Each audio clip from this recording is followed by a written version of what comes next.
ദൈവത്തിന് സ്തോത്രം. ദൈവത്തിന്റെ അതിപരിശുദ്ധമായ നാമം വാഴ്ത്തപ്പെടുമാറാകട്ടെ. നമുക്ക് വീണ്ടും ദൈവസന്നിധിയിൽ ദൈവവചനവുമായി അടുത്തു വരുവാൻ ദൈവം നൽകിയ വലിയ കൃപകൾക്കായി സ്തുതിക്കാം. ആം, നമുക്ക് 2 കൊരിന്ത്യർ 8-ാം അധ്യായം നാം പഠിച്ചുകൊണ്ടിരിക്കുകയാണല്ലോ. അതിന്റെ 8 മുതൽ വരെയുള്ള വാക്യങ്ങളായിരുന്നു നമ്മൾ കഴിഞ്ഞ ക്ലാസ് വരെ പഠിച്ചുകൊണ്ടിരുന്നത്. അവിടെ നമ്മൾ പറഞ്ഞത് മക്കതോന്യ 8-ന്റെ 1 മുതലുള്ള വാക്യങ്ങളില് മക്കതോന്യ സഭകൾക്ക് ലഭിച്ച ദൈവകൃപയെ കുറിച്ചായിരുന്നു പറഞ്ഞത്. ഇവിടെ പൗലോസ് അപ്പോസ്തലൻ യെരുശലേമിലെ വിശുദ്ധന്മാർക്ക് വേണ്ടി നടത്തുന്ന ധർമ്മശേഖരത്തില് കൊരിന്ത്യ സഭകളോട് അപേക്ഷിക്കുകയാണ് അവരും കൂടെ ഇതിൽ പങ്കാളികളായി തീരണമെന്നുള്ളത്. അപ്പം നമ്മൾ പഠിച്ചതാണ് ഒരാണ്ടിന് മുമ്പ് തന്നെ അവരോട് പറഞ്ഞിരുന്നു.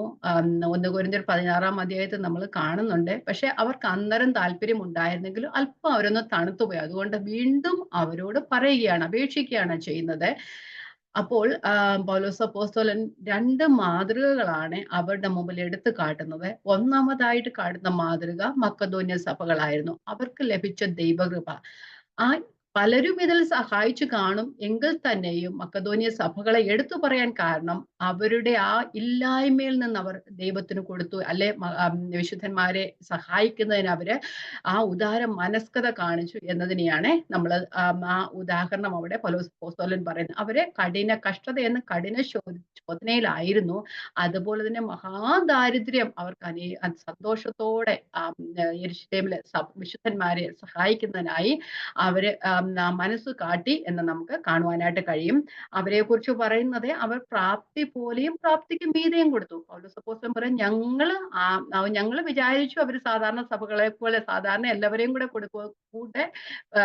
പോലെ കൊടുക്കുമെന്നായിരുന്നു. പക്ഷെ അവര് പ്രാപ്തി പോലെയും പ്രാപ്തിക്ക് മീതെയും കൊടുക്കും. അതിന് കൊടുക്കാനായിട്ടുള്ള കാരണം അവിടെ പറഞ്ഞിരിക്കുന്ന അവർ തങ്ങളെ തന്നെ ആദ്യം ദൈവത്തിനും പിന്നെ ഞങ്ങൾക്ക് ഏൽപ്പിച്ചു തന്നു എന്ന് പറയുന്നത്. അപ്പൊ തങ്ങളെ തന്നെ ദൈവത്തിന് കൊടുത്തവർ മുന്നമേ അവന്റെ രാജ്യം നീതിയും അന്വേഷിക്കുക, അല്ലെങ്കിൽ നമ്മൾ പാട്ട് പാടുമല്ലോ, നാമും നമുക്കുള്ള സർവവും ദൈവത്തിൻ്റെതാണെന്ന്. അപ്പൊ അങ്ങനെ തന്നെത്താൻ സമർപ്പിച്ചവർ ദൈവത്തിനു വേണ്ടി, അല്ലെ ദൈവനാമ മഹത്വത്തിന് വേണ്ടി കൊടുക്കാനായിട്ട് ഇടയായി തീർന്നു എന്ന് പറയാം. അപ്പൊ അവരോട് പൗലോസ് അപ്പോസ്തലൻ കൊരിന്ത്യരോട് പറയുകയാണ്, നിങ്ങൾ എല്ലാ കാര്യത്തിലും മുന്തിയിരിക്കുന്നത് പോലെ ഈ കാര്യത്തിലും നിങ്ങൾ മുന്തി വരുവീൻ എന്ന് പറയുകയാണ് ചെയ്യുന്നത്. അത് കഴിഞ്ഞിട്ട് നമ്മൾക്ക് രണ്ടാമതായി ഒരു മാതൃക കാണിക്കുന്നത് കർത്താവായ യേശു ക്രിസ്തുവിനെ കുറിച്ചാണ്. അത് 8-ാമത്തെ വാക്യത്തിലാണ്, 9-ാമത്തെ വാക്യത്തിലാണ് നമ്മൾ കഴിഞ്ഞ ക്ലാസ്സിൽ ഒന്ന് തുടങ്ങി വെച്ചായിരുന്നു. ഇവിടെ ആദ്യം പറയുന്ന മക്കതോന്യ സഭകൾക്ക് ലഭിച്ച ദൈവകൃപയെ കുറിച്ചാണ്. ആ കൃപയെ കുറിച്ച് തന്നെയാണ് കർത്താവിന്റെ മാതൃകയിലും പറയുന്നത്. നമുക്ക് പഠിക്കുമ്പോൾ മനസ്സിലാകും.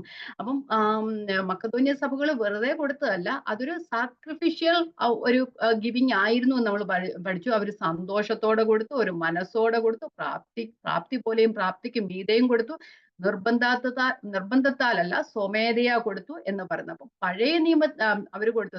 പഴയ നിയമത്തിൽ ടൈത്ത് എല്ലാവരും കൊടുക്കും, പക്ഷെ അത് അവർ നിർബന്ധമായിട്ടായിരുന്നു അവർക്ക് കൊടുത്തുകൊണ്ടിരുന്നത്. പക്ഷെ പുതിയ നിയമം വരുമ്പം ആ ടൈത്ത് അല്ല, മക്കതോന്യ സഭകൾ കൊടുത്തതുപോലെ അവർ പ്രാപ്തി പോലെയും പ്രാപ്തിക്ക് മീതെ ഒരു നമ്മൾക്കുള്ളതിൽ നിന്ന് കൊടുക്കുക, അതിനൊരു ലിമിറ്റേഷൻ ഇല്ല.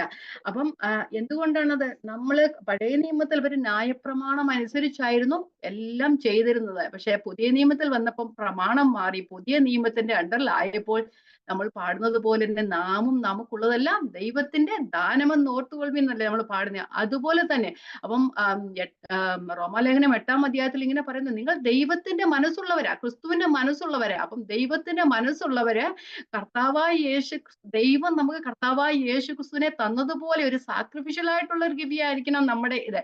അപ്പൊ അതുകൊണ്ടാണ് പുതിയ നിയമത്തിലെ ഒരു ലിമിറ്റേഷൻ വെക്കാത്തത്, ഒന്നിനും ഒരു ലിമിറ്റ് വെക്കാത്തത്. നമുക്കുള്ളത് വേണമെങ്കിൽ മുഴുവനായും കൊടുക്കാം, നമ്മുടെ പ്രാപ്തി പോലെയും പ്രാപ്തിക്ക് മീതെയും കൊടുക്കാം. പക്ഷെ പഴയ നിയമത്തില് അവരുടെ മനസ്സ് ക്രിസ്തുവിന്റെ മനസ്സായിരുന്നില്ല, ദൈവത്തിന്റെ മനസ്സായിരുന്നില്ല. പുതിയ നിയമത്തിൽ വരുമ്പോ പഴയ നിയമത്തിൽ ന്യായപ്രമാണത്തിന്റെ അണ്ടറിലായിരുന്നപ്പോൾ ആ കഠിന ഹൃദയമായിരുന്നു, നമ്മൾ പറയും ഒരു മൂടുപടമുള്ള മനസ്സായിരുന്നു അവരുടേത്. അവർ ആ പ്രമാണത്തിൽ നിന്ന് വ്യതിചലിച്ചില്ല, അല്ലെ? അപ്പൊ പക്ഷെ പുതിയ നിയമത്തിൽ വന്നപ്പോ അതിനൊരു മാറ്റം വന്നു. മനസ്സൊരുക്കത്തോടെ കൊടുക്കണമെന്നാ പറയുന്നത്. അപ്പം നമ്മുടെ മനസ്സിന് മാറ്റം വന്നു. നമ്മുടെ ആ ഒരു കല്ലായ ഹൃദയത്തെ ദൈവം മാറ്റി നിഷ്കളങ്കമായ ഹൃദയമാക്കി തീർത്തു. ക്രിസ്തുവിന്റെ മനസ്സറിഞ്ഞവരാണ്, ക്രിസ്തുവിന്റെ മനസ്സുള്ളവരാണ് നാം. അപ്പോൾ അതിനനുസരിച്ചായിരിക്കും കൊടുക്കുന്നത്. അതിനൊരു ലിമിറ്റ് ഇല്ല. നമ്മളുടെ ഇഷ്ടം അനുസരിച്ച് കർത്താവിന്റെ മനസ്സ് പോലെ നമ്മൾ കൊടുക്കണമെന്നാ പറയുന്നത്. അപ്പൊ നമുക്ക് 9-ാമത്തെ വാക്യത്തിലേക്ക് പോകാം. 9-ാമത്തെ വാക്യം ഞാൻ ഒന്ന് വായിക്കാം. നമ്മൾ വായിച്ചു കേട്ടതാണല്ലോ.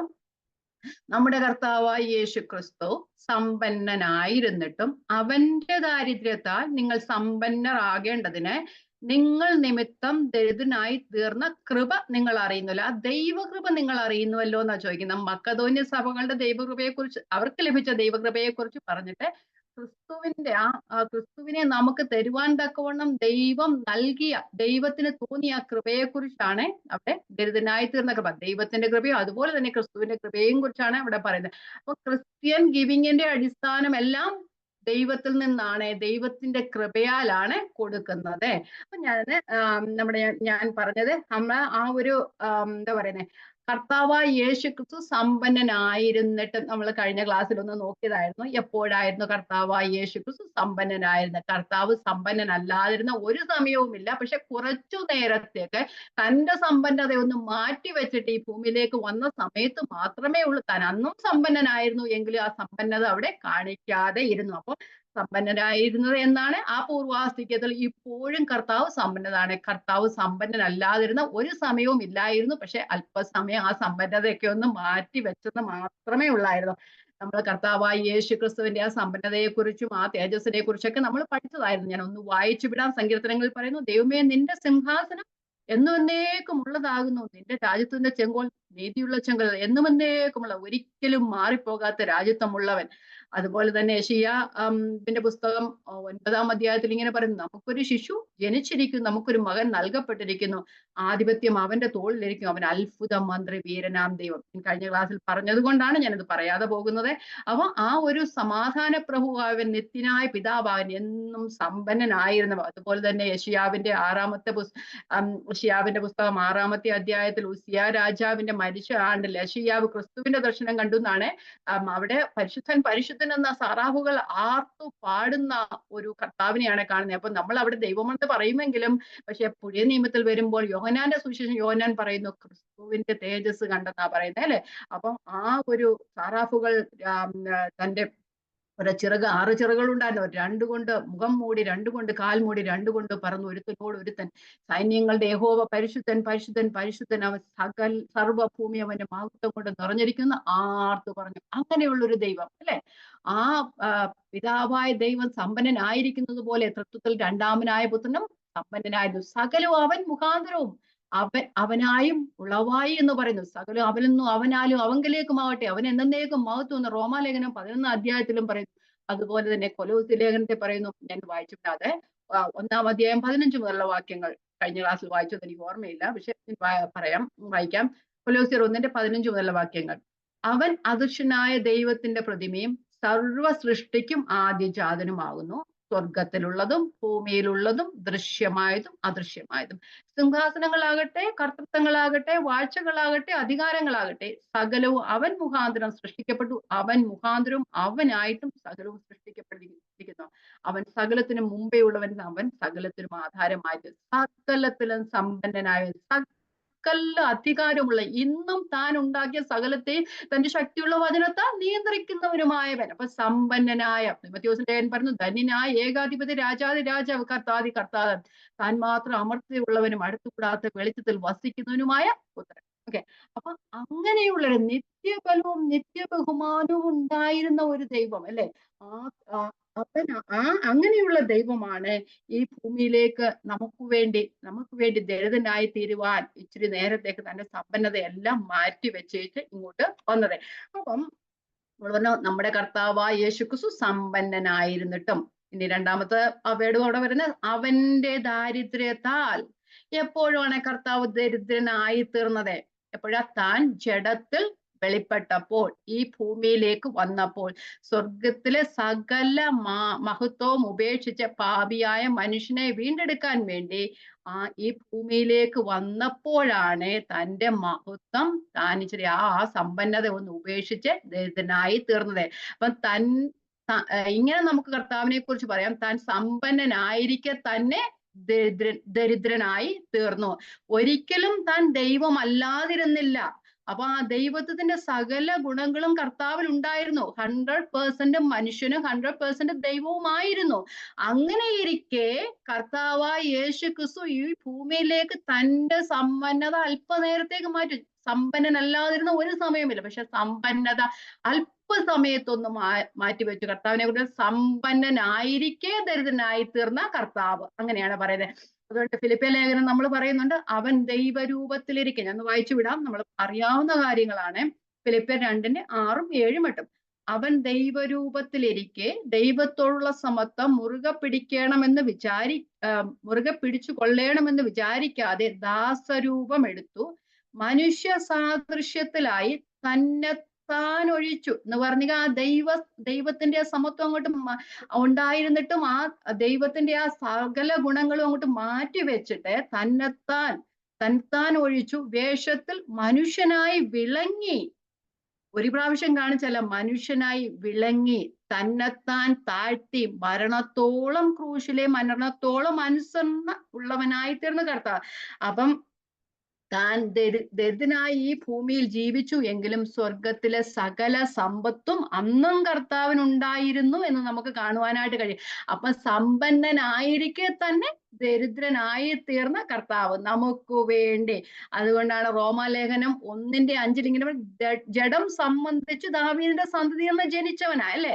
വായിക്കാം, റോമാലേഖനം 1:5. ജഡം സംബന്ധിച്ചു ദാവീദിന്റെ സന്തതിയിൽ നിന്ന് ജനിക്കുകയും മരിച്ചിട്ട് ഉയർത്തെഴുന്നേക്കാൽ വിശുദ്ധിയുടെ ആത്മാവ് സംബന്ധിച്ച് ദൈവപുത്രൻ എന്ന ശക്തിയോടെ നിർണയിപ്പിക്കും.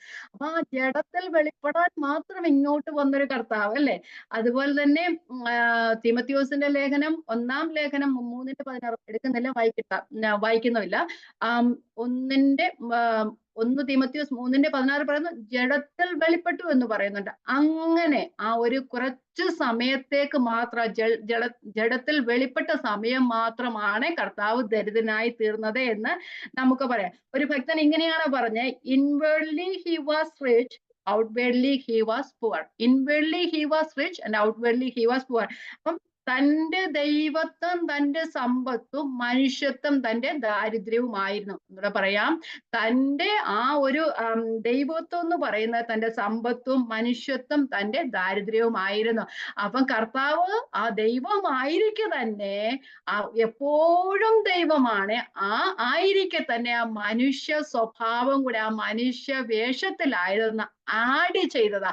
അത് ആഡ് ചെയ്തപ്പോഴാണ് കർത്താവ് ദരിദ്രനായി തീർന്നു എന്ന് നമുക്ക് തോന്നിയത്. അങ്ങനെ ദരിദ്രനായി തീർന്ന കർത്താവ് എന്തിനു വേണ്ടിയാണ്? നമ്മെ സമ്പന്നരാക്കുവാൻ. അപ്പൊ ഇവിടെ പറയുന്ന അടുത്ത വാക്യം അവൻ സമ്പന്നനായിരിക്കാൻ, അവന്റെ നമ്മുടെ കർത്താവായ യേശു ക്രിസ്തു സമ്പന്നനായിരുന്നിട്ടും അവന്റെ ദാരിദ്ര്യത്താൽ, എപ്പോഴാ ദരിദ്രനായി തീർന്ന്? മനുഷ്യനായി ഈ ഭൂമിയിൽ വെളിപ്പെട്ടപ്പോൾ ദരിദ്രനായി തീർന്നു. ഇനി നിങ്ങൾ നിമിത്തം ദരിദ്രനായി തീർന്ന എന്ന് പറയുന്നു. അപ്പം നമ്മൾ നിമിത്തമാണ് ദരിദ്രനായി തീർന്നത്. അപ്പൊ പറയും, ഞാൻ നിമിത്തമല്ല, പാപി നിമിത്തമായെന്ന് പറയും. പക്ഷെ നമ്മൾ എല്ലാവരും പാപികളായത് കൊണ്ട് നമ്മൾ നിമിത്തം, നമ്മളെ ഓരോരുത്തരെയും രക്ഷിപ്പാനായിട്ട് കർത്താവ് ഈ ഭൂമിയിലേക്ക് ഇറങ്ങി വരേണ്ടതായിട്ട് വന്നു, അല്ലെ? അപ്പൊ ആ ഭൂമിയിൽ ജീവിച്ചപ്പോൾ കർത്താവ് ഒരു സാധാരണ പലസ്തീൻകാരനെ പോലെ തന്നെയാണ് ജീവിച്ചത്. അപ്പൊ നമ്മൾക്ക് പറയും, അവിടെ കർത്താവ് തന്നെ പറയുന്നുണ്ട്, മത്തായി 8:20 ഇങ്ങനെ പറയുന്നുണ്ട്, കുറുനരികൾക്ക് കുഴികളും ആകാശത്തിലെ പറവകൾക്ക് കൂടുകളുമുണ്ട്, മനുഷ്യപുത്രനോ തല ചായ്പാൻ ഇടമില്ല. കർത്താവ് ഭൂമിയിൽ വന്നപ്പോൾ മറിയയുടെ ഉദരത്തിൽ ഉരുവായി, അങ്ങനെ ഈ തച്ചന്റെ മകനായി ജീവിച്ച 30 വർഷക്കാലം തല ചായ്പാനൊക്കെ ഇടയുണ്ടായിരുന്നു. പക്ഷേ കർത്താവ് ദൈവം തന്നെ ഏൽപ്പിച്ച ശുശ്രൂഷ നിവർത്തിക്കാനായി 3-3.5 വർഷക്കാലം ഭൂമിയിൽ ജീവിച്ചപ്പോൾ തനിക്കൊരു തല ചായ്പാൻ ഒരു ഇടവുമില്ലായിരുന്നു എന്ന് നമുക്ക് കാണുവാനായിട്ട് കഴിയും.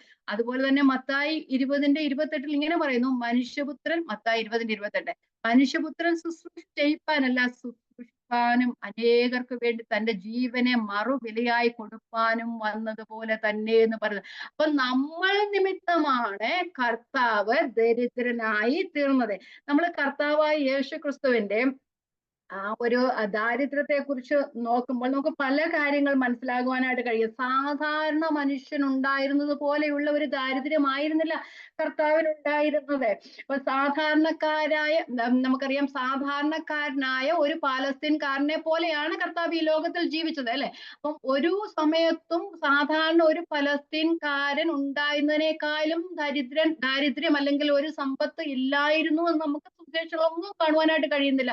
കർത്താവ് ഇങ്ങനെ പറയുന്നുണ്ട്, മനുഷ്യപുത്രന് തലചായ്പാൻ ഇടമില്ല എന്ന് കർത്താവ് തന്നെ പറയുന്നെങ്കിലും കർത്താവ് ഈ ഭൂമിയിൽ ജീവിച്ചപ്പോൾ ദരിദ്രനായി തീർന്നു. അല്ലെങ്കിൽ ഏത് ഒരു സാധാരണ പലസ്തീൻകാരനെക്കാളും അതിലും താഴ്ന്ന് ജീവിച്ചു നമുക്ക് ഒരിക്കലും പറയുവാനായിട്ട് കഴിയില്ല. ഒരു സാധാരണ പാലസ്തീൻകാരായിരുന്നല്ലോ കർത്താവിന്റെ ശിഷ്യന്മാരൊക്കെ. അപ്പൊ കർത്താവിനെ കണ്ടതും ശിഷ്യന്മാരെ കണ്ടവരും ഒരുപോലെ അവരിരുന്നു, അല്ലെ? അങ്ങനെ ശിഷ്യന്മാരിലും താഴെയുള്ള ഒരാളായിട്ട് ഒരിക്കലും ജീവിച്ചില്ല എന്ന് നമുക്കത് കാണുവാനായിട്ട് കഴിയാം. പിന്നെ എന്തുവാ കർത്താവ് ദരിദ്രനായി തീർന്നു എന്ന് പറയാൻ കാരണം, സ്വർഗത്തിലെ തന്റെ പദവികളും അവകാശങ്ങളും എല്ലാം ആ തേജസ്സും ഒക്കെ ഒന്ന് മാറ്റിവെച്ച ഈ ഭൂമിയിലേക്ക് വന്ന മനുഷ്യനായി ജീവിച്ചു. അപ്പൊ ജഡത്തിൽ വെളിപ്പെട്ട ക്രിസ്തു സ്വന്തം ഇഷ്ടത്താൽ നസ്രത്തിൽ ജീവിച്ചു. അപ്പൊ ആ ഒരു പിതാവെ പിതാവ് പറഞ്ഞു, പിതാവിനോട് പറഞ്ഞു, എന്റെ ഇഷ്ടം ചെയ്യുവാൻ ഞാൻ പിതാവെ നിന്റെ ഇഷ്ടം ചെയ്യുവാൻ ഞാൻ പ്രിയപ്പെടുന്നു എന്ന് പറഞ്ഞ പുത്രൻ തന്നെത്താൻ ആ പിതാവിന്റെ ഇഷ്ടത്തിന് വിധേയനായി തന്നെത്താൻ സമർപ്പിച്ചുകൊണ്ട് ഈ ഭൂമിയിലേക്ക് ഇറങ്ങി വന്നു എന്ന് നമുക്ക് കാണുവാനായിട്ട് കഴിയും. അപ്പൊ അതുപോലെ തന്നെ കർത്താവിന്റെ ദാരിദ്ര്യത്തെ കുറിച്ച് നാം ചിന്തിക്കുമ്പോൾ, ദൈവമായിരുന്നപ്പോൾ ഒന്നിനും ലിമിറ്റേഷൻ ഇല്ലായിരുന്നു. കാലത്തിനും സമയത്തിനും അങ്ങനെ ഒന്നിനും ദൈവത്തിൻ്റെതായ അവസ്ഥയിൽ ഒരു കാലത്തിനും സമയത്തിനും അധീനനായിരുന്നു കർത്താവെങ്കിൽ ഒരിക്കലും ദൈവമെന്ന് പറയുകയില്ല. ദൈവമെന്നത് ഒരു കാലത്തിനോ സമയത്തിനോ അധീനനല്ല, ഒരു ലിമിറ്റേഷനുമില്ല. മനുഷ്യർക്ക് മാത്രമേ ഉള്ളൂ എല്ലാത്തിനും ലിമിറ്റേഷൻ, അല്ലെ? ഇവിടെ ഈ ലോകത്തിലുള്ളവർക്ക് മാത്രമേ ഉള്ളൂ എല്ലാത്തിനും ലിമിറ്റേഷൻ ഉള്ളത്. ദൈവം കാലത്തിനും സമയത്തിനും അധീനതാണ്. പക്ഷെ കർത്താവായ യേശുക്രിസ്തു ഈ ലോകത്തിലേക്ക് വന്നപ്പോൾ ആ ലിമിറ്റേഷൻ, മനുഷ്യന്റെ ആ ലിമിറ്റേഷനിലാണ് ജീവിച്ചത്, അല്ലെ? കാലത്തിനും സമയത്തിനും അധീനനായിട്ടാണ് കർത്താവ് ജീവിച്ചത്. അപ്പൊ ആ ഒരു കാലത്തിനും സമയത്തിനും അധീനമല്ലാതിരുന്ന അവസ്ഥ താൻ അല്പസമയത്തേക്കൊന്നും, താൻ ഒരിക്കലും ദൈവമല്ലാതിരുന്നില്ല എങ്കിലും ആ കാലത്തിനും സമയത്തിനും അധീനനല്ലാത്ത അവസ്ഥയൊന്ന് മാറ്റിവെച്ച് കർത്താവായ യേശുക്രിസ്തു ഈ ഭൂമിയിൽ ജീവിച്ചപ്പോൾ ആ കാലത്തിന് അധീനനായി അല്ലെങ്കിൽ സമയത്തിന് അധീനനായി ജീവിച്ചു. കാരണം നമ്മൾ ദൈവത്തെ കുറിച്ച് പറയുന്നേ സർവജ്ഞാനി സർവവ്യാപി എന്നാ പറയുന്നത്. അപ്പൊ കർത്താവായ യേശുക്രിസ്തു ഈ ഭൂമിയിൽ ജീവിച്ചപ്പോൾ സർവവ്യാപി ആയിരുന്നില്ലല്ലോ. കർത്താവ് പലസ്തീനിലായിരുന്നപ്പോൾ അവിടെ മാത്രമായിരുന്നു, ഗലീലയിലായിരുന്നപ്പോൾ അവിടെ മാത്രമായിരുന്നു, കഫർന്നഹൂമിലായിരുന്നപ്പോൾ അവിടെ മാത്രമായിരുന്നു. പക്ഷേ നമ്മള് ഉയർത്തെഴുന്നേറ്റ കർത്താവിനെ കണ്ടു. ആ വാതിലടച്ചിരിക്കെ അതിനകത്തോട്ട് വരെ ആ ഒരു വാതിലിന് അടച്ചിരിക്കെ ആ ഭിത്തിയിൽ കൂടെ പോലും അകത്തെ റൂമിലേക്ക് പ്രവേശിക്കുന്ന ഒരു അവസ്ഥയിൽ ആയിത്തീർന്നു. അങ്ങനെ ഉണ്ടായിരുന്ന ഒരു ദൈവമാണ് കാലത്തിനും സമയത്തിനും അധീനനായി ഈ ഭൂമിയിൽ ജീവിച്ചത്. അപ്പം തന്റെ എന്താ പരിമിതിയില്ലാത്ത ഒരു ജീവിതം അല്ലെങ്കിൽ ഒരു അവസ്ഥ മാറ്റി വെച്ചിട്ട് ഈ ഭൂമിയിൽ ജീവിക്കുമ്പോൾ ആ പരിമിതിക്കകത്തേക്ക് വന്നു, മനുഷ്യന്റെ പരിമിതിക്കകത്തേക്ക് വന്നു. ഈ ലോകം മുഴുവൻ നിറഞ്ഞു നിൽക്കുന്ന ദൈവം മറിയയുടെ ഉദരത്തിൽ ഒരു ശിശുവായ പരിമിതിയിലേക്ക് വന്നു എന്ന് പറഞ്ഞതുപോലെ തന്നെ കർത്താവിന് ഒരു കാലത്തിനും സമയത്തിനും അധീനനല്ലാത്ത ദൈവം അതിന്റെ പരിമിതിക്കുള്ളിൽ ആയിത്തീർന്നു. ഞാൻ പറയുന്നത് നിങ്ങൾക്ക് മനസ്സിലാവുന്നുണ്ടോ? അപ്പൊ ആ പരിമിതിക്കുള്ളിൽ ദൈവം ആയിത്തീർന്നു. അപ്പൊ അത് ആ കർത്താവിന്റെ ദൈവത്വത്തിന്റെ ആ വലിയ അധികാരങ്ങളും ആ ഒരു എന്താ പറയുന്നത് ആ ഒരു ലിമിറ്റുമില്ലാത്ത അവസ്ഥ അങ്ങോട്ട് മാറ്റി വെച്ചതായിട്ടാണ് നമുക്ക് കാണുവാൻ കഴിയുന്നത്. അതുപോലെ തന്നെ ആ ദൈവത്തിന് ഒന്നിലും ഒരു ലിമിറ്റേഷനും ഇല്ല. പക്ഷെ കർത്താവ് ഈ ഭൂമിയിൽ വന്നപ്പോൾ തന്റെ ആ പവറ്, തന്റെ ആ ശക്തി ഒന്ന് മാറ്റിവെച്ചു. ചില സമയങ്ങളിൽ മാത്രം അത് മനുഷ്യരോട് അനുകമ്പയും സഹതാപവും കരുണയും തോന്നിയ സമയങ്ങളിൽ മാത്രമേ കർത്താവ് തന്റെ ശക്തി കാണിച്ചുള്ളൂ. കാനാവിലെ കല്യാണത്തിന് വെള്ളം വീഞ്ഞാക്കിയ ദൈവം, അവിടെ വെള്ളം അല്ലെങ്കിൽ ആവശ്യത്തിന് വീഞ്ഞുണ്ടായിരുന്നുവെങ്കിൽ കർത്താവ് ഒരിക്കലും വെള്ളം വീഞ്ഞാക്കിയില്ലായിരുന്നു, അല്ലെ? അവിടെ ആ ഒരു എന്താ പറയുക, ആ യഹൂദന്മാരുടെ ഇടയിൽ ആ ഓരോ സൽക്കാരങ്ങളിലും വീഞ്ഞ് ഏറ്റവും പ്രാധാന്യമുള്ള ഒരു സംഭവമായിരുന്നു. ഏറ്റവും മുന്തി നിൽക്കുന്ന ഒരു സാധനമായിരുന്നു. അതിന് വീഴ്ച വന്നപ്പോൾ, അതിന് കുറവ് വന്നപ്പോൾ അവിടെ അവർക്ക് ലജ്ജയുടെ അനുഭവം ഉണ്ടായിത്തീരുന്ന ഒരവസ്ഥയാണ്. അങ്ങനെ വന്നപ്പോൾ അവരെ രക്ഷിക്കാൻ വേണ്ടി അവരോട് കരുണ തോന്നിയിട്ടാണ് കർത്താവ് അവിടെ വെള്ളം വീഞ്ഞാക്കി തീർത്തെ. അതുപോലെ തന്നെ നമുക്കറിയാം, ബർത്തിമായിയെ സൗഖ്യമാക്കി, ആ മനുഷ്യനോട് ആ കുരുടനെ സൗഖ്യമാക്കി, മുടന്തനെ നടക്കുമാറാക്കി. ഇതൊക്കെ ചെയ്ത് അവരോട് കരുണ തോന്നിയ അവസരങ്ങളിൽ മാത്രമാണ് തന്റെ ശക്തി പ്രയോഗിച്ചത്. അതുപോലെ അല്ലാതെ താൻ ശിഷ്യന്മാരുമായി ലോകത്തിൽ നടന്നപ്പോ, അല്ലെങ്കിൽ തച്ചന്റെ മകനായി ജീവിച്ചപ്പോഴൊന്നും കർത്താവ് തന്റെ ശക്തി വെളിപ്പെടുത്തിയില്ല. ഈവൻ തന്റെ സഹോദരന്മാർ പോലും കർത്താവിനെ കുറ്റം പറഞ്ഞിട്ട് പോലും അവർക്കെതിരെ ശകാരിക്കുകയും ഒന്നും ചെയ്യാത്ത ഒരു കർത്താവ്. അപ്പം ആ മനുഷ്യരോട് കരുണ തോന്നുന്ന സമയം മാത്രം തന്റെ ശക്തി തന്റെ ശക്തി ഒന്ന് വെളിപ്പെടുത്തുന്ന ആ ഒരു ദൈവമായിട്ടാണ് ഈ ഭൂമിയിൽ ജീവിച്ചത്. നമ്മൾ ഫിലിപ്പിയ ലേഖനത്തിൽ പറഞ്ഞതുപോലെ തന്നെ ദാസ രൂപമെടുത്ത് മനുഷ്യനായി വിളങ്ങിയ ഒരു ദൈവമാണ് കർത്താവ്, അല്ലെ?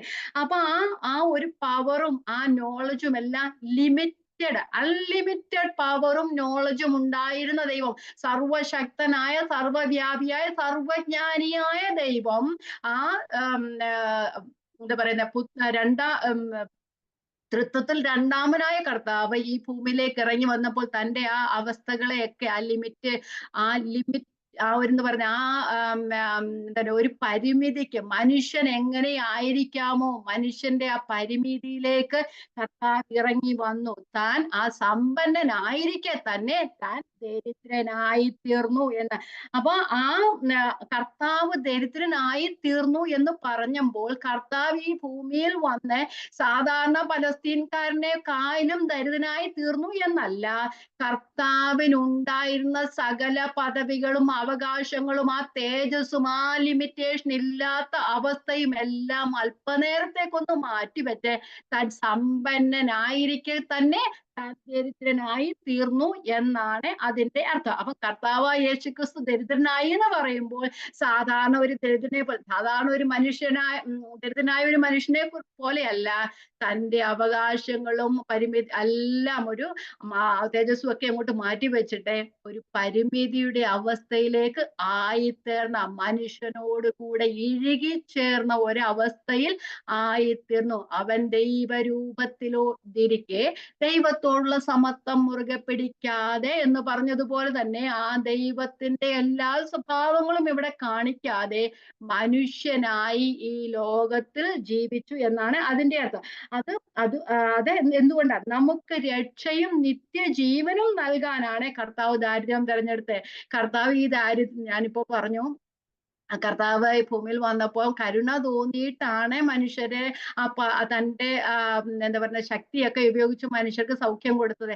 അല്ല, കർത്താവ് ഭൂമിയിൽ വന്നത് എന്താ പറയുക ബർത്തിമായിയെ സൗഖ്യമാക്കാനൊന്നും അല്ല. അഞ്ചപ്പവും എന്താ പറയുന്ന 2 മീനും കൊണ്ട് 5000 പേരെ പോഷിപ്പിക്കാനൊന്നും അല്ല കർത്താവ് ഈ ലോകത്തിലേക്ക് വന്നേ. അതൊക്കെ സെക്കൻഡറി ആയിരുന്നു.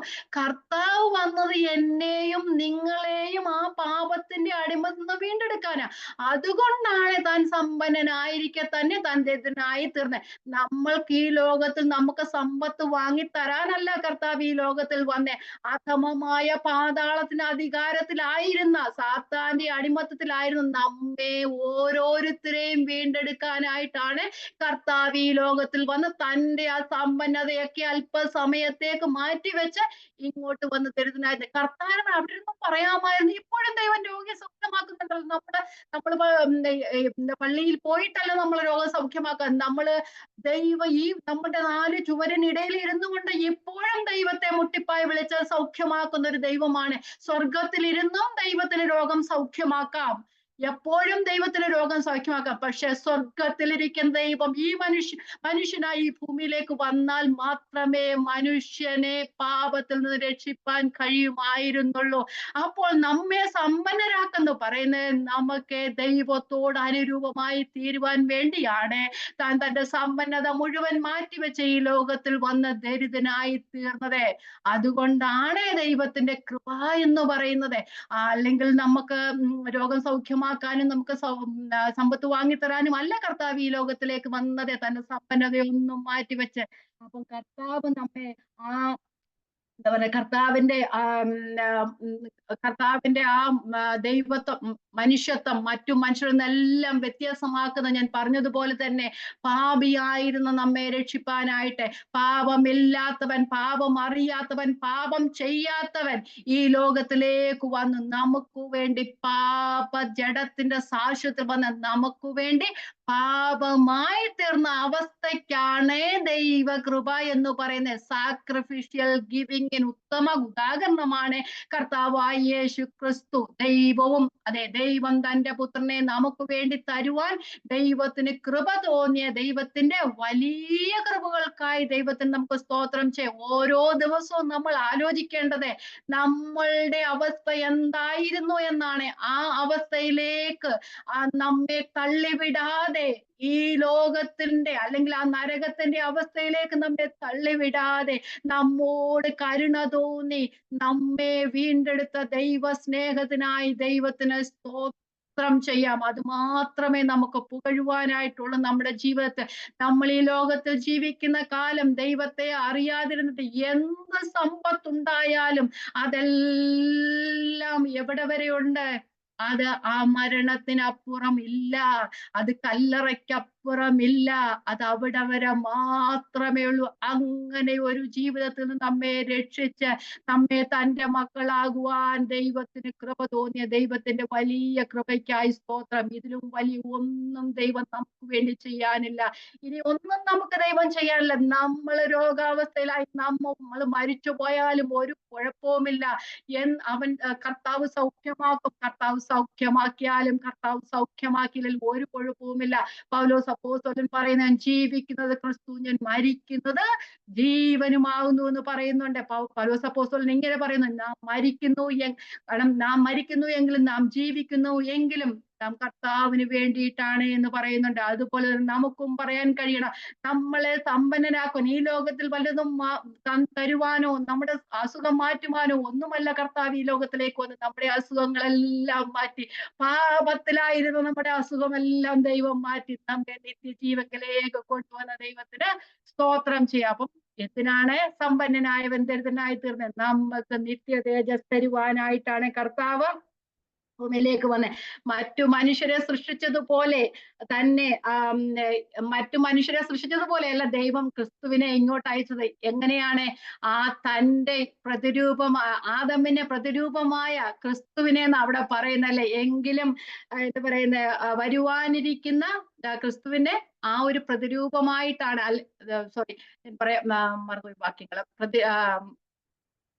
എങ്കിലും വരുവാനിരിക്കുന്നവന്റെ പ്രതിരൂപമായ ആദമിന്റെ ലംഘനത്തിന് തുല്യമായി റോമാലേഖനം 5-ാം അധ്യായത്തിൽ പറഞ്ഞു. അപ്പം വരുവാനിരിക്കുന്നവന്റെ, അപ്പം കർത്താവായ യേശു ക്രിസ്തുവിനെ ഏതു അവസ്ഥയിലേക്ക് അല്ലെങ്കിൽ ഏത് രൂപത്തിൽ ഈ ലോകത്തിൽ ദൈവം അയക്കുവാൻ തീരുമാനിച്ചുവോ അതേ സ്വരൂപത്തിലാണ് ദൈവം മനുഷ്യനെ സൃഷ്ടിച്ചത്. ആദമിനെ സൃഷ്ടിച്ചതിന് ശേഷമല്ല കർത്താവായ യേശു ക്രിസ്തുവിനെ മനുഷ്യരൂപത്തിൽ വരുവാനായിട്ട് ദൈവം അങ്ങനെ കൃപ തോന്നിയത് അല്ല.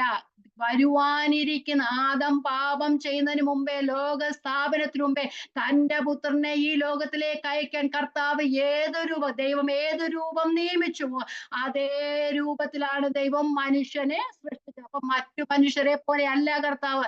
പാപം ചെയ്യാത്തവൻ, പാപം അറിയാത്തവൻ, അതുപോലെ തന്റെ സ്വരൂപത്തിലാണ് ദൈവം മനുഷ്യനെ സൃഷ്ടിച്ചത്. അപ്പം കർത്താവിൽ നമുക്ക് ദൈവത്തിന്റെ എല്ലാ സ്വഭാവ ഗുണങ്ങളും കാണുവാൻ കഴിയുമെങ്കിൽ അല്പസമയത്തേക്ക് നമുക്ക് വേണ്ടി ഈ ലോകത്തിലേക്ക് വന്ന് തന്റെ സമ്പന്നതയൊക്കെ ഒന്ന് മാറ്റിവെച്ച് ദരിദ്രനായി തീർന്ന ദൈവത്തിന്റെ കൃപ ഓർക്കുക. അതുപോലെ തന്നെ വെറുതെ ദാരിദ്ര്യം ദൈവം അനുഭവിച്ചതല്ല, നമ്മെ സമ്പന്നരാക്കുവാൻ വേണ്ടി ആ ഒരു ഗിവിങ്ങിനെ തന്നെ മാതൃകയാക്കി തീർക്കും. പറഞ്ഞ പോലെ ഫൈനാൻഷ്യലി നമ്മളെ ഹെൽപ്പ് ചെയ്യാനായിട്ടല്ല കർത്താവായിട്ട് ഇവിടെ വന്നത്. ആ നമ്മളെ ഫൈനാൻഷ്യലി ഹെൽപ്പ് ചെയ്യാൻ എല്ലാ അധികാരവും ദൈവത്തിനുണ്ട്. ഒന്ന് പറഞ്ഞാൽ മാത്രം മതിയല്ലേ.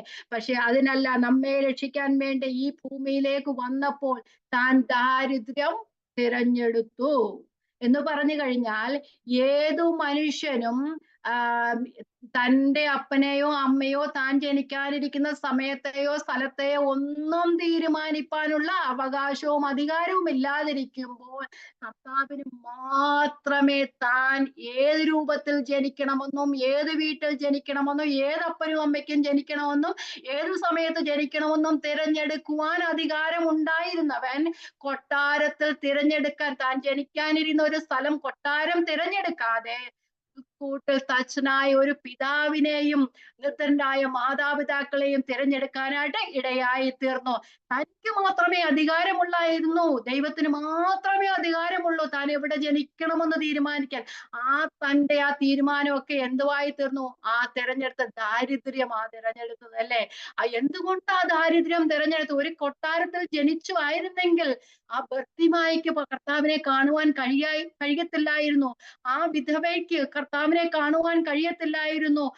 ഒന്നുമില്ലാത്ത കുരുടന് ദൈവത്തെ കാണുവാനായിട്ട് കഴിയത്തില്ലായിരുന്നു. കൊട്ടാരത്തിലേക്ക് അവർക്കൊന്നും കയറി ചെല്ലുവാൻ കഴിയത്തില്ലായിരുന്നു. തച്ചന്റെ കുടിലിൽ ജനിച്ചത് കൊണ്ട് ഏത് തുറയിലുള്ള ആൾക്കാർക്കും കർത്താവിനെ കാണുവാനായിട്ട് കഴിയുമായിരുന്നു. അപ്പോ കർത്താവ് തന്നെ തന്റെ ശിഷ്യന്മാരെ തിരഞ്ഞെടുത്തപ്പോ ഏറ്റവും വലിയവരെ കർത്താവിനെ തിരഞ്ഞെടുക്കാമായിരുന്നു. ഒന്നുമില്ല, നിർധനരെ, വിദ്യാഭ്യാസമില്ല. നമുക്കറിയാം അപ്പോസ്തലപ്രവൃത്തികൾ പറയുമ്പോൾ മഹാപുരോഹിതന്മാരൊക്കെ ഇവരൊക്കെ ക്രിസ്തുവിന്റെ അവന്റെ ശിഷ്യന്മാർ, അവര് പഠിപ്പും ഒന്നും ഇല്ലാത്തവര് ഇത്ര വലിയ ഭാഷകൾ സംസാരിക്കുന്നു എന്നൊക്കെ പറയുന്നുണ്ടല്ലേ. അപ്പൊ ഒന്നിനും കൊള്ളാത്തവരെയാ തിരഞ്ഞെടുത്തത്, അല്ലേ? അങ്ങനെ അതിന്റെ കൂട്ടത്തിൽ തന്നെ ഒറ്റിക്കൊട്ട യൂതയും ഉണ്ടായിരുന്നു. കള്ളനായ യൂതയെ പോലും കർത്താവ് തിരഞ്ഞെടുക്കുവാനായിട്ട് ഇടയായി തീർന്നു. എന്തുകൊണ്ടാണ്? അവൻ കർത്താവ് നമ്മിൽ ഒരുവനായി മനുഷ്യനായി ഈ ലോകത്തിൽ ജീവിക്കാൻ ആഗ്രഹിച്ചപ്പോൾ മനുഷ്യന്റെ എല്ലാ സ്വഭാവങ്ങളോടും ഇഴുകിച്ചേർന്ന് ജീവിക്കാനായിട്ട് താൻ ദാരിദ്ര്യം തിരഞ്ഞെടുത്തായിട്ട് നമുക്ക് കാണുവാനായിട്ട് കഴിയും. അപ്പൊ ഇവിടെ നാം നിമിത്തം ദരിദ്രനായി തീർന്ന എന്ന് പറയുന്നുണ്ടല്ലേ. നാം നിമിത്തം ദരിദ്രനായി തീർന്ന എന്ന പ്രയോഗത്തിൽ കർത്താവ് ദാരിദ്ര്യം തെരഞ്ഞെടുത്തതിനാൽ നമുക്കുണ്ടായ പ്രയോജനങ്ങൾ എന്താ? 3-5 കാര്യങ്ങളുണ്ട്, ഞാൻ പറയാം. അത് ദൈവത്തിന്റെ ത്യാഗ മനോഭാവം അല്ലെങ്കിൽ സാക്രിഫിഷ്യൽ ഗിവിങ്ങിനെ നമുക്ക് മനസ്സിലാക്കി തരികയാണ് ചെയ്യുന്നത്. ഒരു പരിധികളില്ലാതെ സ്നേഹിക്കുന്ന ഒരു ദൈവം. അതുകൊണ്ടല്ലേ നമുക്ക് ഇഷ്ടമുള്ളവർക്ക് നമ്മൾ കൊടുക്കുന്നവരാ, അല്ലേ? നമ്മളെ സ്നേഹിക്കുന്നവരെ നമ്മൾ സ്നേഹിക്കുന്നവരാ. പക്ഷെ കർത്താവ് എന്താ ചെയ്തത്? റോമാലേഖനം 5-ാം അധ്യായത്തിൽ ഇങ്ങനെ എന്താ പറയുന്നത്? നാം ബലഹീനരായിരുന്നപ്പോൾ, നാം പാപികളായിരുന്നപ്പോൾ, നാം ശത്രുക്കളായിരുന്നപ്പോൾ തന്നെ ദൈവം നമ്മെ സ്നേഹിച്ചു എന്ന് പറയുന്നുണ്ട്. അപ്പൊ ഒരു സാക്രിഫിഷ്യൽ ലവ് അല്ലെങ്കിൽ സാക്രിഫിഷ്യൽ ഗിവിങ്ങിനെയാണ് അവിടെ കാണുവാനായിട്ട് നമുക്കതൊരു മാതൃക ദൈവം കാണിച്ചു തരികയാണ് ചെയ്യുന്നത്. അതുപോലെ തന്നെ ലോകപരമായ സമ്പത്തിന്റെ നിസ്സാരതയാണ് അവിടെ വെളിപ്പെടുത്തുന്നത്.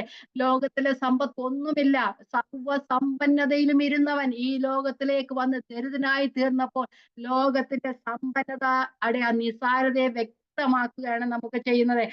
നമുക്ക് മനസ്സിലാകണം ഇത്. കർത്താവിന്റെ മനുഷ്യത്വത്തെ കുറിച്ച്, അല്ലെ കൽപ്പസമയത്ത് നമുക്ക് വേണ്ടി ദരിദ്രനായി തീർന്ന കർത്താവിന്റെ കൃപ ഓർക്കുമ്പോൾ, കാരണം സമ്പന്നനായിരിക്കെ തന്നെ ദരിദ്രനായി തീർന്ന കർത്താവിന്റെ കൃപ, അപ്പൊ ലോകത്തിന്റെ സമ്പന്നത നിസ്സാരമാണെന്ന് വ്യക്തമാക്കി നമുക്ക് തരികയാണ് ചെയ്യുന്നത്. അതുപോലെ തന്നെ മുമ്പേ പറഞ്ഞ പോലെ കർത്താവിന്റെ സാന്നിധ്യം എല്ലാവർക്കും ഒരുപോലെ പ്രാപ്യമായ അവസ്ഥയിലേക്കായി തീരുക. എല്ലാ തുറകളിലുമുള്ള മനുഷ്യർക്കും കർത്താവിനെ കാണുവാനായിട്ട് കഴിയും, ദൈവത്തെ കാണുവാനായിട്ട് കഴിയും. ഇവിടെയൊക്കെ ദൈവങ്ങളൊക്കെ ഉണ്ടല്ലോ, അല്ലേ? എല്ലാവർക്കും പോകാനായിട്ട് കഴിയും. ദൈവങ്ങൾ എന്ന് പറയുന്ന ദൈവങ്ങളൊക്കെ ഉണ്ടല്ലോ. എല്ലാവർക്കും പോകുവാനായിട്ട് കഴിയുമോ? ഒരിക്കലുമില്ല. നമ്മുടെ ഈ പ്രസിഡന്റിനെ എല്ലാവർക്കും പോയി കാണുവാനായിട്ട് കഴിയുമോ? ഒരിക്കലുമില്ല. പക്ഷെ പാലസ്തീനിൽ സഞ്ചരിച്ച ഒരു കർത്താവ് ഉണ്ടായിരുന്നോ? എല്ലാവർക്കും പോകാം. ദാവീദപുത്ര എന്ന് വിളിക്കുമ്പോൾ അവിടെ നിൽക്കുന്ന ശബ്ദത്തിന് മുമ്പിൽ നിൽക്കുന്ന ഒരു ദൈവമായിരുന്നു അത്, അല്ലേ? അപ്പൊ എല്ലാവർക്കും പ്രാപ്യനായിരുന്ന ഒരു കർത്താവായിരുന്നു കർത്താവായ യേശു ക്രിസ്തു.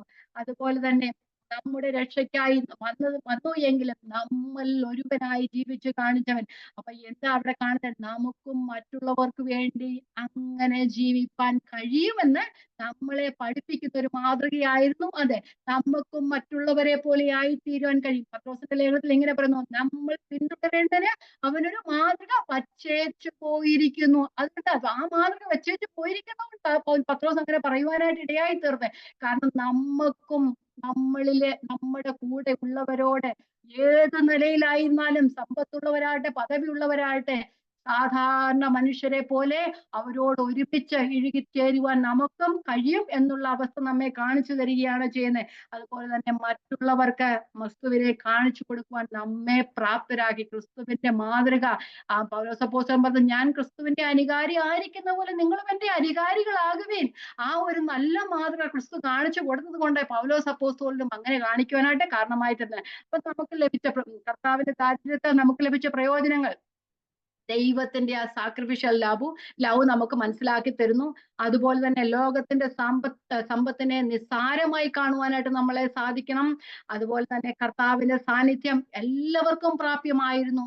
ഒരു മനുഷ്യനും ഒരു വ്യത്യാസവുമില്ലാതെ ഏത് നേരത്തും കയറി ചെല്ലാൻ. നിക്കോദിമോസിനും പോയി കാണാമായിരുന്നു കർത്താവിനെ, അല്ലേ? അതുപോലെ ഒരു അവസ്ഥയായിരുന്നു. അതുപോലെ തന്നെ കർത്താവിന്റെ ആ ഒരു മാതൃക നമ്മളുടെ ആ പ്രൈഡിനെ മാറ്റുവാനായിട്ട് കഴിയും. അത് ആ ദൈവത്തിന്റെ ആ ദാരിദ്ര്യം അവസ്ഥ ഓർക്കുമ്പോൾ, സമ്പന്നനായിരുന്നിട്ട് തന്റെ തേജസ് ഇങ്ങോട്ട് മാറ്റിവെച്ച് ആ ശിഷ്യന്മാരുടെ കാല് കഴുകിയ ഒരു കർത്താവ് നമ്മൾക്കും നമ്മുടെ ഇതൊക്കെ ഓർത്ത് കഴിയുമ്പോൾ നമ്മുടെ ആ പ്രൈഡും ഒക്കെ ഒന്ന് മാറ്റി വെക്കാനായിട്ട് കഴിയും. അപ്പൊ നമ്മൾ ഒരുവനായി തീർന്ന കർത്താവിനെ നമുക്ക് കാണുവാനായിട്ട് കഴിയും. നമുക്കും അങ്ങനെ ആയിത്തീരാമെന്ന് മാതൃക നമുക്ക് കാണിച്ചു തരുന്നു. അതുപോലെ തന്നെ നമ്മെ സമ്പന്നരാക്കേണ്ടതിന്, പാപിയായ നമ്മളെ നീതിമാന്മാരാക്കേണ്ടതിന് വേണ്ടി കർത്താവ് ദാരിദ്ര്യം തിരഞ്ഞെടുത്തു. അതുപോലെ തന്നെ തേജസ് നഷ്ടപ്പെട്ട നമുക്ക് തേജസ് നൽകേണ്ടതിന് വേണ്ടി കർത്താവ് ദാരിദ്ര്യം തിരഞ്ഞെടുത്തു. പിന്നെ എഫേസ്യ ലേഖനം 1-ാം അധ്യായത്തിൽ പറയുന്നു, സ്വർഗത്തിലെ സകല ആത്മീയ അനുഗ്രഹത്താലും നമ്മെ നിറച്ചിരിക്കുന്നു. അപ്പൊ സ്വർഗത്തിലെ സകല ആത്മീയ അനുഗ്രഹത്താലും നമ്മെ നിറയ്ക്കുന്നതിന് വേണ്ടി കർത്താവ് ദാരിദ്ര്യം തിരഞ്ഞെടുത്തു. അതുപോലെ തന്നെ റോമൻസ് 8:2 ഇങ്ങനെ പറയുന്നു, പാപത്തിന്റെയും മരണത്തിന്റെയും ആ പ്രമാണത്തിൽ നമുക്ക് സ്വാതന്ത്ര്യം വരുത്തി നമ്മെ ജീവന്റെ പ്രമാണത്തിലാക്കി തീർക്കുന്നതിന് വേണ്ടി കർത്താവ് ദാരിദ്ര്യം തിരഞ്ഞെടുത്തു.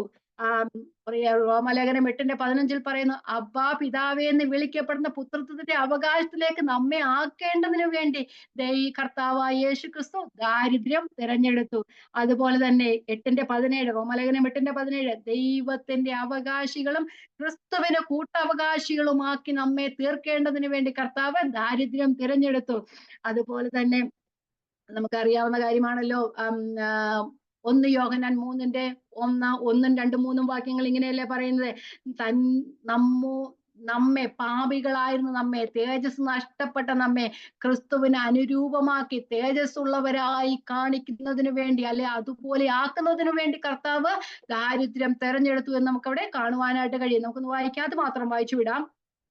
1 യോഹന്നാൻ 3:1, കാൺമീൻ നാം ദൈവമക്കൾ എന്ന് വിളിക്കപ്പെടുവാൻ, ആ സാത്താന്റെ മക്കളെന്ന് വിളിക്കപ്പെട്ടിരിക്കുന്ന നമ്മളെ ദൈവമക്കളെന്ന് വിളിക്കപ്പെടുവാൻ പിതാവ് നമുക്ക് എത്ര വലിയ സ്നേഹം നൽകിയിരിക്കുന്നു. അങ്ങനെ തന്നെ നാം ആകുന്നു.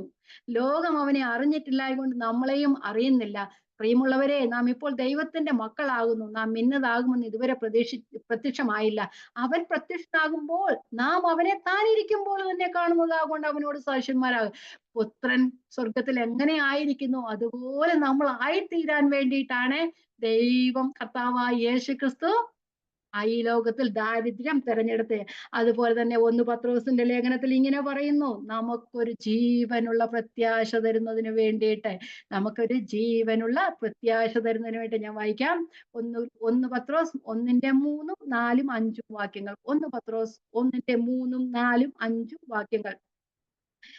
നമ്മുടെ കർത്താവായ യേശുക്രിസ്തുവിന്റെ പിതാവായ ദൈവത്തിന് സ്തോത്രം. അവൻ മരിച്ചവരുടെ ഇടയിൽ നിന്നുള്ള യേശുക്രിസ്തുവിന്റെ പുനരുത്ഥാനത്താൽ തന്റെ കരുണാധിക്യ പ്രകാരം നമ്മെ ജീവനുള്ള പ്രത്യാശയ്ക്കായി അന്ത്യകാലത്തിൽ വെളിപ്പെടുവാൻ ഒരുങ്ങിയിരിക്കുന്ന രക്ഷയ്ക്ക് വിശ്വാസത്താൽ ദൈവശക്തിയിൽ കാക്കപ്പെടുന്ന നിങ്ങൾക്ക് വേണ്ടി സ്വർഗത്തിൽ സൂക്ഷിച്ചിരിക്കുന്നതും ക്ഷയം, മാലിന്യം, വാട്ടം എന്നിവയില്ലാത്തതുമായ അവകാശനായി തന്നെ വീണ്ടും ജനിപ്പിച്ചിരിക്കുന്നു. അപ്പോൾ ഒരു ജീവനുള്ള പ്രത്യാശ നമുക്ക് തരുന്നതിന് വേണ്ടിയിട്ടാണ്. പാപികളായ നമ്മെ നീതിമാന്മാരാക്കേണ്ടതിനു വേണ്ടി, തേജസ് നഷ്ടപ്പെട്ട നമുക്ക് തേജസ് തിരിച്ചു നൽകുന്നതിനു വേണ്ടി, ആ സ്വർഗത്തിലെ സകല ആത്മീയ അനുഗ്രഹത്താലും നമ്മെ നിറയ്ക്കേണ്ടതിനു വേണ്ടി, പാപത്തിന്റെയും മരണത്തിന്റെ പ്രമാണത്തിൽ നിന്ന് മോചനം പ്രാപിച്ച് ജീവന്റെ ആത്മാവിന്റെ പ്രമാണത്തിൽ നമ്മെ ആക്കേണ്ടതിനു വേണ്ടി, അപ്പാ പിതാവേ എന്ന് വിളിക്കപ്പെടുന്ന പുത്രത്തിന്റെ അവകാശത്തിലേക്ക് നാം ആയിത്തീരേണ്ടതിനു വേണ്ടി, ദൈവത്തിന്റെ അവകാശികളും ക്രിസ്തുവിന്റെ കൂട്ടവകാശികളും ആകേണ്ടതിനു വേണ്ടി, അതുപോലെ തന്നെ ആ പുത്രന്റെ സാക്ഷ്യത്തെ ക്രിസ്തുവിനെ അനുരൂപമാക്കി നമ്മെ കർത്താവ് വെളിപ്പെടുമ്പോൾ നാമും അവനെ പോലെ തന്നെ കാണേണ്ടതിനു വേണ്ടി, അതുപോലെ തന്നെ നാം ഈ ലോകത്തിൽ ജീവിക്കുമ്പോൾ ആ ഒരു ജീവനുള്ള പ്രത്യാശ നമുക്ക് നൽകേണ്ടതിനു വേണ്ടിയാണ് കർത്താവ് ദാരിദ്ര്യം തിരഞ്ഞെടുത്ത്.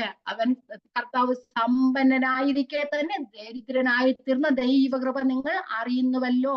അപ്പോൾ കർത്താവിന്റെ സമ്പന്നത ദൈവമായിരുന്നവൻ, തൃത്വത്തിൽ രണ്ടാമനായിരുന്നവൻ. അപ്പൊ കർത്താവിന്റെ ദാരിദ്ര്യം എന്ന് പറയുന്നത് ഞാൻ പറഞ്ഞതുപോലെ സാധാരണ ഒരു പാലസ്തീൻകാരനേക്കാളും താഴ്ന്ന അവസ്ഥയിലായിരുന്നില്ല കർത്താവ് ജീവിച്ചത്. കർത്താവിന്റെ ദാരിദ്ര്യം എന്ന് പറയുന്ന കാലത്തിനും സമയത്തിനും അധീനനായി ഉള്ള കർത്താവ് അതിന്റെ പരിമിതിക്കുള്ളിലായി മനുഷ്യനായി ലോകത്തിൽ വെളിപ്പെട്ട കർത്താവ്. അപ്പൊ ആ സമ്പന്നനായിരിക്കെ തന്നെ ദാരിദ്ര്യം തിരഞ്ഞെടുത്ത ഒരു കർത്താവ്, മനുഷ്യൻ എങ്ങനെ ആയിരിക്കാമോ ആ ഒരു അവസ്ഥയിലേക്ക് ആയിത്തീർന്ന കർത്താവ്, എല്ലാവർക്കും പ്രാപ്യനാകാമായിരുന്ന കർത്താവ്. അപ്പൊ ആ കുറച്ചു നേരത്തേക്ക് താൻ ദാരിദ്ര്യം തിരഞ്ഞെടുത്തു. അപ്പൊ കർത്താവിന്റെ ദാരിദ്ര്യം എന്ന് പറയുന്നത്, കർത്താവ് സമ്പന്നനായിരിക്കെ തന്നെ ആ മനുഷ്യൻ മനുഷ്യ സ്വഭാവം അല്ലെങ്കിൽ മനുഷ്യന്റെ ആ രൂപത്തിലായത് കർത്താവിന്റെ ഒരു അഡിഷനാണ്. അതാണ് കർത്താവിന്റെ ദാരിദ്ര്യം എന്ന് പറയുന്നത്. 100% മനുഷ്യനും 100% ദൈവമായിരുന്നപ്പോൾ ആ ദൈവത്തിന്റെ എല്ലാ സമ്പന്നതയും ഉണ്ടായിരുന്നിട്ടും ആ മനുഷ്യ വേഷം എന്ന് പറഞ്ഞ തന്റെ അഡിഷൻ ആയിരുന്നു. ആ ഒരു അഡിഷൻ എടുത്തത് കൊണ്ട്, അല്ലെങ്കിൽ ആ ഒരു ഭാവം എടുത്തത് കൊണ്ട് മാത്രമാണ് കർത്താവ് ദരിദ്രനായി തീർന്നു എന്ന് നമുക്ക് പറയുവാനായിട്ട് കഴിയുന്നത്. ആ കർത്താവിന്റെ സമ്പന്നത എന്ന് പറയുന്നത് കർത്താവിന്റെ ദൈവത്വവും, കർത്താവിന്റെ ദാരിദ്ര്യം എന്ന് പറയുന്നത് കർത്താവിന്റെ ആ ഒരു മനുഷ്യ അവതാരവും അല്ലെങ്കിൽ മനുഷ്യൻ ജഡത്തിൽ വെളിപ്പെട്ട ആ ഒരു അവസ്ഥയും ആയിരുന്നു. നമുക്ക് വേണ്ടി, നമുക്ക് തേജസ് തരുവാൻ വേണ്ടി, ആ നരകത്തിന് അധീനതയിലാകാമായിരുന്ന അകൃത്യങ്ങളാലും പാപങ്ങളാലും മരിച്ചവരായിരുന്ന നമ്മെ ആ ദൈവത്തിന്റെ സ്വർഗസ്ഥലങ്ങളിൽ ഇരുത്തുവാൻ വേണ്ടിയിട്ട് കർത്താവായ യേശുക്രിസ്തു സമ്പന്നനായിരുന്നിട്ടും ദാരിദ്ര്യം തിരഞ്ഞെടുത്തു. അതുകൊണ്ടാണ് ആ വലിയൊരു ദൈവകൃപയാണ് ദൈവത്തിന്റെ ആ സാക്രിഫിഷ്യൽ ലവും, അതുപോലെ തന്നെ പുത്രന്റെ ആ സമർപ്പണവും, പറയുന്നുണ്ടല്ലോ, ആ ക്രൂശില മരണത്തോളം അനുസരണമുള്ളവനായി തീർന്ന കർത്താവിന് വേണ്ടെന്ന് പറയാമായിരുന്നു. പക്ഷെ ക്രൂശില മരണത്തോളം താൻ സമർപ്പിക്കപ്പെട്ട പിതാവിനോട് സമർപ്പണം ഉണ്ടായത് അല്ലെങ്കിൽ അനുസരണം ഉണ്ടായി തീർന്ന, മരണത്തോളം അനുസരണം കാണിച്ച ആ പുത്രനെയാണ് നമുക്ക് കാണുവാനായിട്ട് കഴിയുന്നത്. അപ്പം സമ്പന്നനായിരുന്നിട്ടും ദരിദ്രനായി തീർന്ന ദൈവകൃപ. മക്കതോന്യ സഭകളും ഒരു സാക്രിഫിഷ്യൽ ലവും അവർക്ക് ഒന്നുമില്ലാതിരുന്നിട്ടും അവരെ തങ്ങൾക്ക് പ്രാപ്തി പോലെയും പ്രാപ്തിക്ക് മീതെയും കൊടുത്തു. കാരണം അവർ തങ്ങളെ തന്നെ ദൈവത്തിന് മുമ്പേ സമർപ്പിച്ചത് കൊണ്ട്. അപ്പൊ നമുക്കും ഒരു മാതൃകയായി തീരണം ഇത്. നമ്മളും ദൈവത്തിന് മുമ്പേ സമർപ്പിച്ചവർ, നാമും ക്രിസ്തുവിന്റെയും മക്കതോന്യ സഭകളുടെയും ആ മാതൃക പിന്തുടരാൻ വേണ്ടിയാണ് നമുക്കിവിടെ എഴുതി വെച്ചത്. അതുകൊണ്ടാണ് കൊരിന്ത്യരോടും പറഞ്ഞത്. അവരും അങ്ങനെ ഒരു തീരുമാനം, മനുഷ്യർക്കൊക്കെ ഉണ്ടായിരുന്നു. നമുക്ക് താഴത്തെ വാക്യങ്ങളിലൊക്കെ കാണുവാനായിട്ട് കഴിയുന്നുണ്ട്. പക്ഷെ അവർ ഇച്ചിരി ഒന്ന് പിന്മാറിപ്പോയി. അതുകൊണ്ട് അവർക്ക് നല്ല മാതൃക പറഞ്ഞു കൊടുക്കുകയാണ് ചെയ്തത്. കാരണം കൊരിന്ത്യർ പിന്മാറിപ്പോയി നമുക്ക് പ്രയോജനം അല്ലേ. അപ്പൊ നമുക്കത് പഠിക്കാനായിട്ട് ഇടയായി തീർന്നു. ദൈവത്തിന് സ്തോത്രം. കൊരിന്ത്യർ ഇത്രത്തോളം കുരുത്തക്കേടുകളൊക്കെ കാണിച്ചത് നമുക്ക് നല്ല 2 ലേഖനം ദൈവം നമുക്ക് എഴുതി തന്നു അല്ലേ? പൗലോസിനാൽ എഴുതി തന്നു. അങ്ങനെ അതുകൊണ്ട് കൊരിന്ത്യരുടെ അനുസരണക്കേടൊക്കെ നമ്മുടെ വിശ്വാസക്കുറവൊക്കെ നമ്മളുടെ വിശ്വാസത്തിന് കാരണമായി തീർന്നു. നമ്മൾ കൂടുതൽ അനുസരണത്തിനുള്ളവരായി തീരുവാൻ ദൈവം നമുക്ക് കൃപ നൽകിയ ദൈവത്തിന്റെ കൃപയ്ക്കായി ദൈവത്തിന്റെ സ്തോത്രം ചെയ്യാൻ. ദൈവത്തിന്റെ വചനം എത്ര മനോഹരമായല്ലേ? അതെത്ര സന്തോഷം നൽകുന്നത്, എത്ര സമാധാനം നൽകുന്ന ആ വചനം നമ്മുടെ കയ്യിൽ കിട്ടിയതിനായി ദൈവത്തിന് സ്തോത്രം ചെയ്യും. വചനം ഇല്ലായിരുന്നെങ്കിൽ നമുക്ക് നല്ല ബുദ്ധിമുട്ടല്ലേ? ദൈവത്തിന്റെ വചനം നമുക്ക് തന്നതിനായിട്ട് ദൈവത്തിന് സ്തോത്രം. അപ്പൊ ഞാൻ 9-ാമത്തെ വാക്യം ഒന്നുകൂടെ വായിച്ചിട്ട് 10-ാമത്തെ വാക്യത്തിലേക്ക് പോകാം. നമ്മുടെ കർത്താവായ യേശു ക്രിസ്തു സമ്പന്നനായിരുന്നിട്ടും അവന്റെ ദാരിദ്ര്യത്താൽ നിങ്ങൾ സമ്പന്നരാകേണ്ടതിന് നിങ്ങൾ നിമിത്തം ദരിദ്രനായി തീർന്ന കൃപ നിങ്ങൾ അറിയുന്നുവല്ലോ. ഓരോ വാക്യവും ഞാൻ എക്സ്പ്ലെയിൻ ചെയ്തു. ഇനി അത് മറന്നു പോകരുത്. കാരണം ദൈവം നമുക്ക് വേണ്ടി ചെയ്ത ഏറ്റവും വലിയ കാര്യം ഈ ഭൂമിയിലേക്ക് ഇറങ്ങി വന്നത് മാത്രം. അതൊരിക്കലും മറന്നു പോകരുത്. ആ ദൈവത്തിന്റെ സമാധാനത്തിൽ നമ്മളെ ആക്കി തീർത്തു. കർത്താവിനെ അറിയുന്നതിന് മുമ്പ് എത്രത്തോളം സമാധാനം ഇല്ലാതിരുന്ന ഒരവസ്ഥയായിരുന്നു എല്ലാവർക്കും അറിയാം. ഒരു ഭാരം കൊണ്ട് മനസ്സിൽ നടന്നവരാ. കർത്താവിനെ അറിഞ്ഞ് നമ്മുടെ പാപങ്ങളെ ദൈവസന്നിധിയിൽ ഏറ്റു പറഞ്ഞപ്പോൾ വലിയൊരു സമാധാനം നമുക്ക് എല്ലാവർക്കും തന്നതാ. ആ അനുഭവം ആർക്കും ദൈവമക്കളാകുന്നവർക്ക് ആർക്കും മറന്നു പോകാനായിട്ട് കഴിയത്തില്ല. ആ സമാധാനം എന്നും നിത്യസമാധാനത്താൽ ദൈവം നിറയ്ക്കുന്നു. എന്ത് പ്രശ്നങ്ങളും പ്രതികൂലങ്ങളും വന്നാലും അതിന്റെ നടുവിൽ സകല ബുദ്ധിയെയും നൽകുന്ന ഒരു ദൈവ സമാധാനം നമുക്ക് നൽകുവാൻ ദൈവം മാത്രമേ ഉള്ളൂ. അത് കർത്താവ് നമുക്ക് തന്ന ഏറ്റവും, ബാക്കിയെല്ലാം നമുക്ക് പണം കൊടുത്തു നമുക്ക് നേടാം അല്ലേ? നമ്മുടെ രക്ഷ നേടാനൊക്കത്തില്ല, നമുക്ക് സമാധാനം നേടാനൊക്കത്തില്ല. പണം കൊടുത്ത് നേടാൻ വയ്യാത്ത 2 കാര്യങ്ങളാണ് ദൈവം നമുക്ക് തന്നത്. അതിനായി ദൈവത്തിന് സ്തോത്രം ചെയ്യുക. അത് മാത്രം മതി നമുക്ക്. വേറെ ഒന്നുമില്ലെങ്കിൽ അത് മാത്രം മതി. ദൈവം കൂടുതൽ താഴിൽ കൂടി നടന്നാലും നമ്മോട് കൂടെ കരം പിടിച്ച് നടത്തും കർത്താവുണ്ട്. നിങ്ങൾക്ക് കൂടുതലിന് താഴ്വര ഉണ്ടാകത്തില്ലെന്ന് കർത്താവ് പറഞ്ഞില്ല അല്ലേ? ഇപ്പോഴെല്ലാവരും പറയുന്ന കുല്ലിന്റെ താഴ്വരയൊന്നും ഇല്ലെന്നാ പറയുന്നത്. പക്ഷെ കുല്ലിന്റെ താഴ്വര ഉണ്ടെന്നുകൊണ്ടാ ദാവീദ് അങ്ങനെ പറഞ്ഞത്. അതുകൊണ്ട് നമ്മളും കുല്ലിന്റെ താഴ്വരയിൽ കൂടെ കടന്നു പോകാം. കടന്നു പോയിട്ടുള്ളവരുണ്ട്, കടന്നു പോകുന്നവരുണ്ട്, എല്ലാവരും ഉണ്ട്. പക്ഷെ ആ താഴ്വരയിലും നമ്മെ കൈപിടിച്ച് നടത്തുവാൻ കർത്താവ് കൂടെയുണ്ട്. എന്തുകൊണ്ടാണ്? നാം അബ്ബാ പിതാവേ എന്ന് വിളിക്കപ്പെടുന്ന പുത്രത്തിന്റെ അവകാശം നമുക്ക് തന്നത് കൊണ്ടാ. നമ്മൾ ദൈവത്തിന്റെ മക്കളാ. ഇതിൽ കൂടുതൽ എന്താ നമുക്ക് ഭാഗ്യം വേണ്ടത് അല്ലേ? ഈ ഭൂമിയിൽ ജീവിച്ചിരിക്കെ ദൈവത്തിന്റെ മക്കളെന്ന് വിളിക്കപ്പെടുവാൻ യോഗ്യത നേടിയ നമ്മൾക്ക് ദൈവത്തിന് സ്തോത്രം ചെയ്യാം. അതിലും വലിയ നന്മകളൊന്നും ഈ ലോകത്ത് നമുക്കില്ല. എന്ത് നേടിയാലും അതിനേക്കാളും വലുതൊന്നുമില്ല. അതിന് എന്നും ദൈവത്തിന് സ്തോത്രം ചെയ്യണം. എല്ലാവരും ദൈവത്തിന് സ്തോത്രം ചെയ്യണം. എല്ലാ ദിവസവും എല്ലാ നിമിഷവും നമുക്ക് സ്തോത്രം ചെയ്യാൻ ഒന്ന് മാത്രം മതി. നമ്മുടെ ആ പുത്രത്തിന്റെ അവകാശം. ദൈവത്തിന് സ്തോത്രം.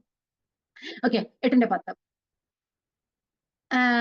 ഞാൻ ഇതിൽ എൻ്റെ അഭിപ്രായം പറഞ്ഞു തരുന്നു.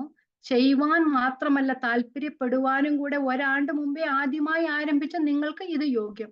അപ്പം നമ്മൾ കഴിഞ്ഞ ക്ലാസ്സിൽ പറഞ്ഞു, ഇത് കൽപ്പനയായിട്ടൊന്നും അല്ല പറയുന്നത്. നിങ്ങൾ ചെയ്യുവാനായിട്ട് ഞാൻ നിങ്ങൾക്ക് പറഞ്ഞു തരിക. കാരണം എൻ്റെ അഭിപ്രായം ഞാൻ പറയുക. അപ്പൊ അത് അഭിപ്രായമാണ്, കൽപ്പനയല്ല എന്ന് പറഞ്ഞാൽ ഇത് ദൈവശാസ്ത്രീയമൊന്നുമല്ല. കാരണം അത് പൗലോസിന്റെ അഭിപ്രായമല്ലേ. നമ്മളത് പിന്നെ നമ്മൾ അങ്ങനെ അങ്ങ് കരുതിയാൽ മതിയെന്ന് ചിന്തിക്കുന്നവരൊക്കെ ഉണ്ട്, ഒത്തിരി ഉണ്ട് കേട്ടോ. പക്ഷേ ഇത് ഈ വചനത്തിൽ നമുക്ക് എഴുതി തന്ന വചനത്തിലെ ഒരു കൊത്തും കോമയും പോലും ദൈവശാസ്ത്രീയ. അത് പൗലോസിന്റെ അഭിപ്രായമാണേലും ദൈവവചനത്തിൽ ദൈവം അത് എഴുതി ചേർത്തിട്ടുണ്ടെങ്കിൽ അത് ദൈവത്തിന്റെ വചനം തന്നെയാണ്. അതുകൊണ്ട് അത് ദൈവശാസ്ത്രം തന്നെയാണ്. അപ്പൊ അവരോട് പറയുക, ചെയ്യുവാൻ മാത്രമല്ല താല്പര്യപ്പെടുവാൻ കൂടെ 1 വർഷം മുമ്പേ നിങ്ങൾ കാണിച്ചു, നിങ്ങൾ മനസ്സ് കാണിച്ചു. അത് നിങ്ങൾക്കിത് യോഗ്യമെന്നാ പറയുന്നത്. യോഗ്യമെന്ന് പറഞ്ഞ ഒരു അഡ്വാൻറ്റേജ് എന്നാ അത് ഇംഗ്ലീഷിൽ പറയുന്നത്.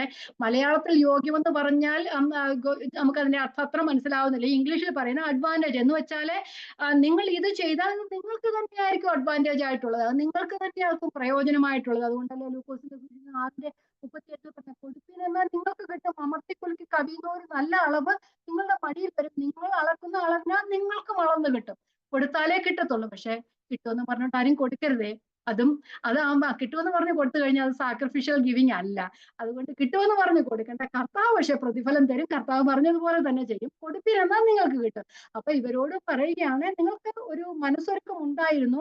അത് നിങ്ങളുടെ അഡ്വാൻറ്റേജ് ആയിട്ട് തന്നെ കരുതുക. അത് നിങ്ങൾക്ക് തന്നെയാണ് അതിന്റെ പ്രയോജനം എന്ന് പറയുന്നു. അപ്പം 11-ാമത്തെ വാക്യം അത് നമുക്ക് മനസ്സിലാവുന്നതാണല്ലോ. അപ്പം എന്റെ അഭിപ്രായം പറഞ്ഞു തരികയാണ്. അപ്പൊ നിങ്ങൾ ചെയ്യുവാൻ മാത്രമല്ല, നിങ്ങൾ താല്പര്യം കാണിച്ചു. ഒരു ആണ്ട് മുതലേ നിങ്ങൾ താല്പര്യം കാണിച്ചു. അത് നിങ്ങൾക്ക് യോഗ്യമാണ്. അത് നിങ്ങൾക്ക് തന്നെ കൊടുത്തു കഴിഞ്ഞാൽ അഡ്വാൻറ്റേജ് എന്നാണ് പറയുന്നത്. നമുക്ക് 11-ാമത്തെ വാക്യത്തിലേക്ക് പോകാം. എന്നാൽ താല്പര്യപ്പെടുവാൻ മനസ്സൊരുക്കം ഉണ്ടായതുപോലെ നിങ്ങളുടെ പ്രാപ്തിക്ക് ഒത്തവണ്ണം നിവർത്തി ഉണ്ടാകേണ്ടതിന് ഇപ്പോൾ പ്രവൃത്തിയും ചെയ്യുവിൻ. അപ്പൊ അവര് ഒരു വർഷം മുമ്പ് തന്നെ ഇത് ചെയ്യുവാനായിട്ട് അവർക്ക് താല്പര്യം ഉണ്ടായിരുന്നു. അവരോട് പറയും, ഇപ്പോൾ അത് പ്രവൃത്തിയിൽ കാണിപ്പൻ. കാരണം അത് നിങ്ങളത് ഇപ്പോൾ കൊടുക്കുക, അല്ലെങ്കിൽ നിങ്ങൾ ചെയ്തു കാണിപ്പീൻ എന്നാണ് പറയുന്നത്. അപ്പൊ അവരോട് പറയുന്നത് അതുകൊണ്ടാണ് മക്കതോന്യ സഭകളെ കുറിച്ച് പറഞ്ഞത് അവരുടെ കഴിവനുസരിച്ച് കൊടുക്കണമെന്നാണ് പറയുന്നത്. ഇക്കാലത്ത് ഇത്ര കൊടുക്കണം, അങ്ങനെ കൊടുക്കണം, ഇങ്ങനെ കൊടുക്കണം എന്നൊക്കെ പറയുന്നുണ്ട്, അല്ലെ, നിർബന്ധിച്ച് കൊടുക്കുന്നുണ്ട്. അപ്പൊ നിങ്ങൾ ഇത്ര തന്നേ നോക്കൂ. കേട്ടിട്ടുണ്ട് ഞാനൊക്കെ പിന്നെ സഭകളിലൊക്കെ സഹായിച്ചിട്ട് ലോൺ എടുത്ത് സഹായിച്ചവരും ഉണ്ട്. അത് കഴിഞ്ഞ് അവര് കടക്കാരായി തീർന്നവരും ഉണ്ട്. പക്ഷെ വചനം നമ്മളോട് അതൊന്നും പറയുന്നില്ല. നമ്മൾ പലരുടെയും സാക്ഷിയൊക്കെ കേട്ടിട്ടുള്ള, അല്ലെ, ഇങ്ങനെ പിന്നെ എന്താ പറയുന്നത്, മീറ്റിംഗ് നടത്തുവാൻ വേണ്ടി ദൈവത്തിന് വേണ്ടി അധ്വാനിക്കുന്നവരല്ല, ലോൺ എടുത്ത് ദൈവത്തിന് വേണ്ടി അധ്വാനിക്കുന്നവരുണ്ടായിരുന്നു. കർത്താവ് അങ്ങനെയൊന്നും പറഞ്ഞിട്ടില്ല. നിങ്ങൾക്കുള്ളതെന്ന് കൊടുക്കാനാ പറഞ്ഞത്. കടക്കാരായി തീരണ്ട. കർത്താവ് നമ്മളെ കടക്കാരാക്കത്തില്ല. അതുകൊണ്ടാണ് പറയുന്നത്, നിങ്ങൾ കൊടുക്കുക, നിങ്ങൾക്ക് കിട്ടും. കാരണം നിങ്ങൾക്ക് പ്രാപ്തി പോലെ കൊടുത്താൽ മതി, പ്രാപ്തിക്ക് മീതെ നിങ്ങൾ കൊടുക്കുകയേ വേണ്ട. അതുകൊണ്ട് അവിടെ പറയുകയാണ്, നിങ്ങൾ താല്പര്യപ്പെടാൻ നിങ്ങൾക്ക് മനസ്സുണ്ടായിരുന്നു, അതുപോലെ നിങ്ങളത് പ്രവൃത്തിയിലും കാണിപ്പീൻ എന്ന് പറയുന്നുണ്ട്. ഇനി നമുക്ക് അടുത്ത വാക്യത്തിലേക്ക് പോകാം. ഒരുത്തന് മനസ്സൊരുക്കമുണ്ടെങ്കിൽ പ്രാപ്തി ഇല്ലാത്തതുപോലെയല്ല, പ്രാപ്തി ഉള്ളതുപോലെ കൊടുത്താൽ അവന് ദൈവപ്രസാദം ലഭിക്കും. അപ്പം മക്കതോനിയ സഭകളുടെ ഒരു എന്താ പറയുന്നത്, അതൊരു വേറിട്ടൊരു ഉദാഹരണമാണ്.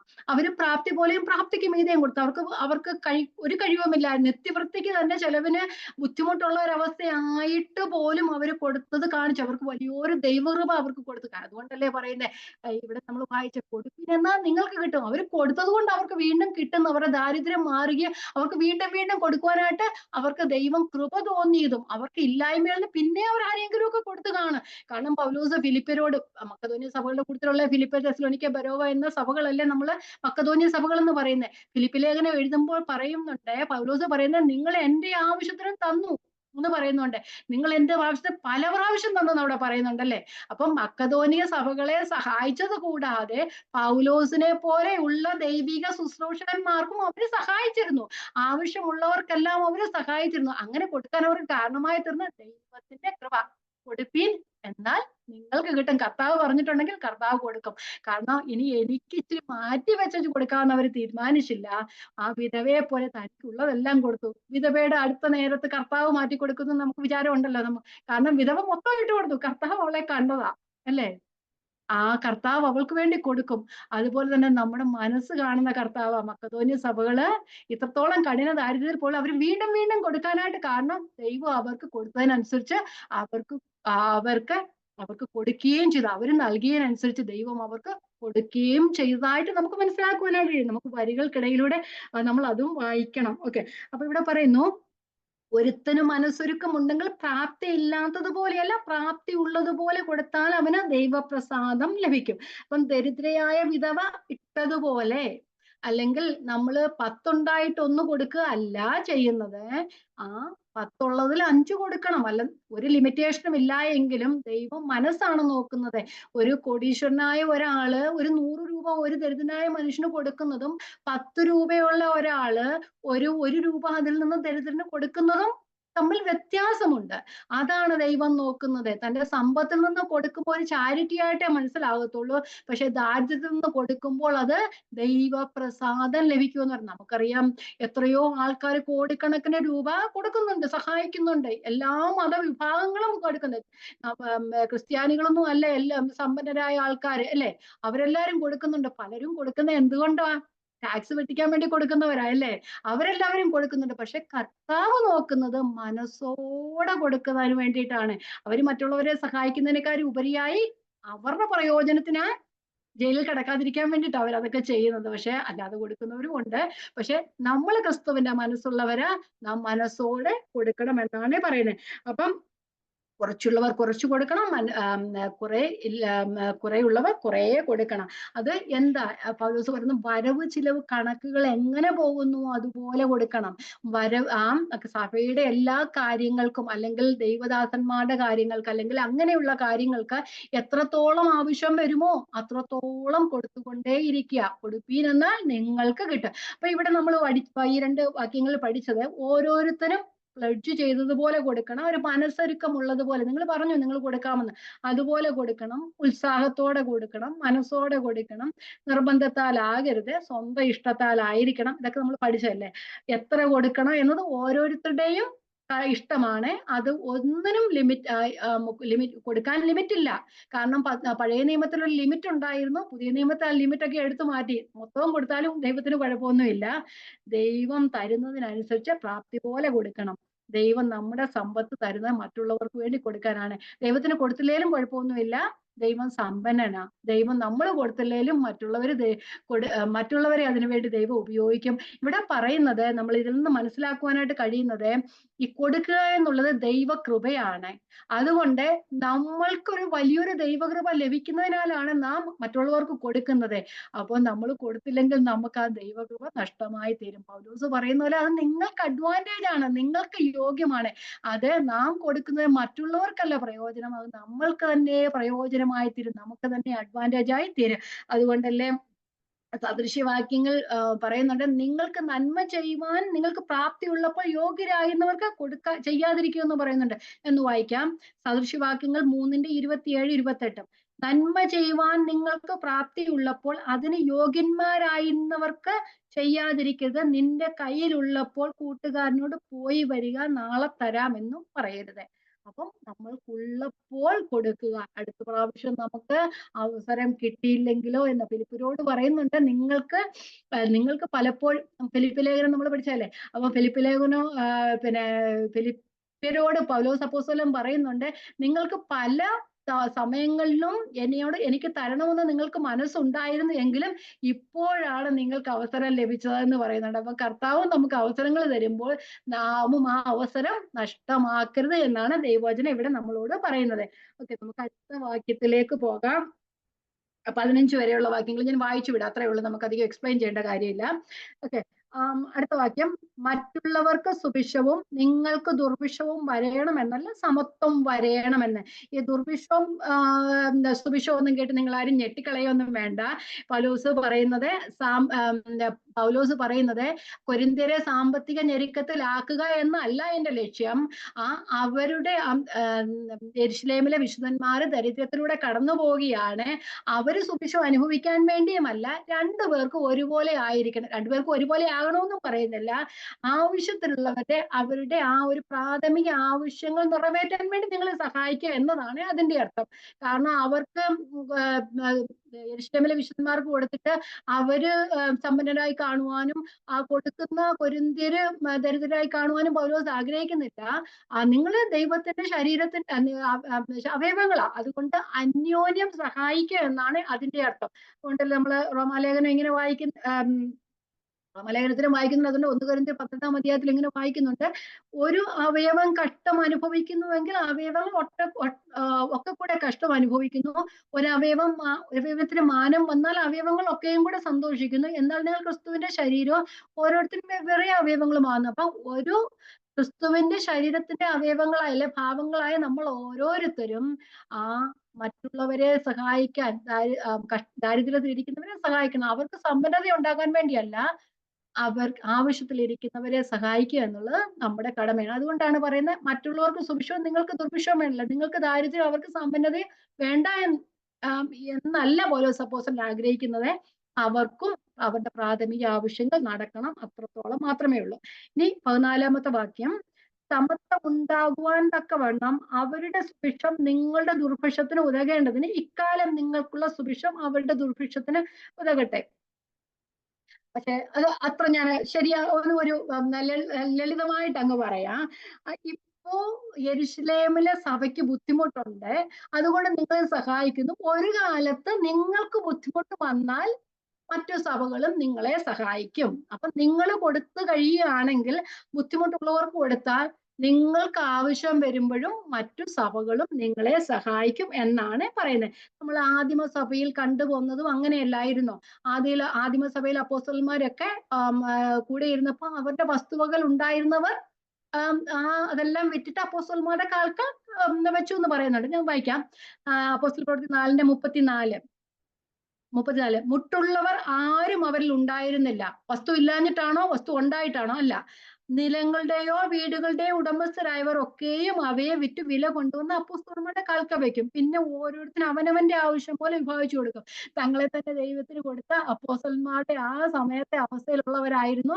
മറ്റുള്ളവരുടെ വിഷമം കണ്ടപ്പോൾ തങ്ങളുടെ നിലകൾ, ബർന്നബാസ് പോലും തന്റെ നിലങ്ങളെ വിറ്റ് അപ്പോസ്തലന്മാരുടെ കാൽക്കൽ വെച്ചാണ് പറയുന്നത്. അപ്പൊ അതുകൊണ്ട് ആർക്കും മുട്ടുള്ളവർ ആദിമസഭയിൽ ഉണ്ടായിരുന്നില്ല എന്ന് നമുക്ക് കാണുവാനായിട്ട് കഴിയും. ഇവിടെ പറയുന്നു യെരുശലേമിലെ വിശുദ്ധന്മാര് ഇച്ചിരി ബുദ്ധിമുട്ടുകൂടെ കടന്നു പോകുന്നു, നിങ്ങൾ അവരെ സഹായിക്കണം എന്നാണ് പറയുന്നത്. അപ്പൊ നിങ്ങൾക്ക് ഒരു കാലത്ത് ബുദ്ധിമുട്ട് വരുമ്പോൾ മറ്റുള്ളവരും നിങ്ങളെ സഹായിക്കും എന്നാണ് ദൈവം പറയുന്നത്. ഓക്കെ. ഒന്ന് തീമോഥെയോസ് 6-ാം അധ്യായത്തിൽ പറയുന്നു, സൽപ്രവൃത്തികൾ നാം സമ്പന്നരായി തീരുക. വായിക്കാൻ സമയമില്ലാത്തതുകൊണ്ട് ഞാൻ വായിക്കുന്നില്ല, വാക്യം മാത്രം പറഞ്ഞു വിടാം. 1 തീമോഥെയോസ് 6:17, 18, 19 വാക്യങ്ങൾ. നിങ്ങൾ ഈ ലോകത്തിലെ സമ്പന്നതയിലല്ല ആശ്രയിക്കേണ്ടത്, സാക്ഷാൽ വരും കാലത്തേക്കുള്ള ജീവനെ മുറുകെ പിടിക്കുന്നതിന് വേണ്ടി നിങ്ങൾ മറ്റുള്ളവർക്കും കൊടുക്കണം. അതുപോലെ തന്നെ നിങ്ങൾ സമ്പന്നതയിൽ സൽപ്രവൃത്തികളിൽ സമ്പന്നരായി തീരുക എന്നാണ് പറഞ്ഞിരിക്കുന്നത് അവിടെ. ഇനി 8:15, ഏറെ പെറുക്കിയവന് ഏറെയും കുറെ പെറുക്കിയവന് കുറവും കണ്ടില്ല എന്ന് എഴുതിയിരിക്കുന്ന പോലെ. അതുകൊണ്ടല്ലേ പറഞ്ഞ അവർക്ക് ബുദ്ധിമുട്ടുണ്ടാകുമ്പോൾ നിങ്ങൾ കൊടുത്താൽ നിങ്ങൾക്ക് ബുദ്ധിമുട്ടാകുമ്പോഴും മറ്റുള്ളവരും സഹായിക്കും. നമുക്ക് ഇവിടെ ഏറെ പെറുക്കിയവന് ഏറെയും കുറെ പെറുക്കിയവന് കുറവും കണ്ടില്ല എന്ന് എന്തിനെ കുറിച്ച് അവിടെ പറഞ്ഞിരിക്കുന്നത്? മന്നായെ കുറിച്ചാണ് പറഞ്ഞിരിക്കുന്നത്. അപ്പൊ സമത്വത്തിന്റെ തത്വം അവിടെയും നമുക്ക് കാണുവാനായിട്ട് കഴിയും. ഇസ്രായേൽ മക്കൾ മരുഭൂമിയിലായിരുന്നപ്പോൾ ദൈവം അവർക്ക് മന്ന കൊടുത്തു. അവർക്ക് ഓരോ ദിവസത്തേക്കുള്ള ആഹാരമാണ് കൊടുത്തത്. അവരോട് പറഞ്ഞു എത്ര എടുക്കും, ഒരു ഇടങ്ങഴി വേണം ഓരോരുത്തര് ആവശ്യത്തിന് പറക്കാനാ പറഞ്ഞത് അല്ലെ. കുറെ പേര് ആദ്യത്തെ ദിവസം പോയി കുറെ അങ്ങ് പറക്കി, കുറച്ചു പേര് കുറച്ച് പറക്കി. അപ്പൊ അവര് അളന്നപ്പോ എന്തു കണ്ടത്? കുറെ പറക്കിയൊരു കുറേയും കണ്ടില്ല, കൂടുതൽ പറക്കിയൊരു കൂടുതലും കണ്ടില്ല, എല്ലാവർക്കും ഒരുപോലെയായിരുന്നു. പക്ഷെ പിന്നെ അവരൊരു കാര്യം ചെയ്തു. എന്തോ ചെയ്ത? പിറ്റേ ദിവസത്തെ കുറച്ചൊരു മാറ്റി വെച്ചു. ദൈവത്തില് ആശ്രയിച്ചില്ല. ദൈവം ഈ മരുഭൂമിയിൽ മന്ന കൊടുത്തിട്ടും അവർ ദൈവത്തിൽ ആശ്രയിക്കാതെ കുറച്ച് മാറ്റി വെച്ചു. പിറ്റേ ദിവസം എന്തോ ആയിപ്പോയി? അത് കൃമിയായി പോയി. ഇവിടെയും നമുക്കത് കാണുവാനായിട്ട് കഴിയും. സമ്പത്ത് വർദ്ധിച്ചു കഴിഞ്ഞാൽ അത് കൃമിച്ചു പോകും. അന്നേക്കുള്ളത് മാത്രം മതി നമുക്കല്ലേ. അപ്പൊ മന്ന കൃമിച്ചതുപോലെ അനേക സമ്പത്തുണ്ടായാലും അതും കൃമിച്ചു പോകുവാനായിട്ട് ഇടയായിത്തീരും. അതുകൊണ്ട് ദൈവത്തിന്റെ ആത്മാവ് നമ്മളോടും പറയുന്നത് നമ്മളും സമത്വമുള്ളവരായിരിക്കണം. മന്നായിലെ സമത്വം പോലെ നമ്മൾക്ക് ദൈവം തരുന്നത് മറ്റുള്ളവരുടെ ആവശ്യങ്ങൾക്ക് വേണ്ടിയാണ് എന്നാണ് ദൈവം നമ്മെ ഇവിടെയൊക്കെ പഠിപ്പിക്കുന്നത്. അപ്പൊ ഞാൻ ഇവിടെ അവസാനിപ്പിക്കുകയാണ് ചെയ്തത്. നമ്മള് കർത്താവിന്റെ മാതൃക, മക്കതോന്യ സഭകളുടെ മാതൃക നമുക്കും മാതൃകയായിരിക്കട്ടെ. ഈ വചനങ്ങൾ ദൈവം നമ്മെ ഓരോരുത്തരെയും അനുഗ്രഹിക്കട്ടെ. നമ്മൾ ഓരോ കേൾക്കുന്ന വചനങ്ങൾ നമ്മുടെ ഹൃദയത്തിന് അത് ഒരുക്കി വെക്കുവാനും, അതല്ലെങ്കിൽ ആ ഒരു എന്താ പറയുക, നല്ല നിലത്ത് വീണ വിത്ത് പോലെ അതിനെ ഒരുക്കി വെക്കുവാനും അത് നമ്മുടെ ജീവിതത്തിൽ പ്രാവർത്തികമാക്കുവാനും നമ്മെ ഓരോരുത്തരെയും ദൈവം അനുഗ്രഹിക്കട്ടെ. ദൈവനാമം വാഴ്ത്തപ്പെടുമാറാകട്ടെ. ദൈവത്തിന്റെ സ്തോത്രം.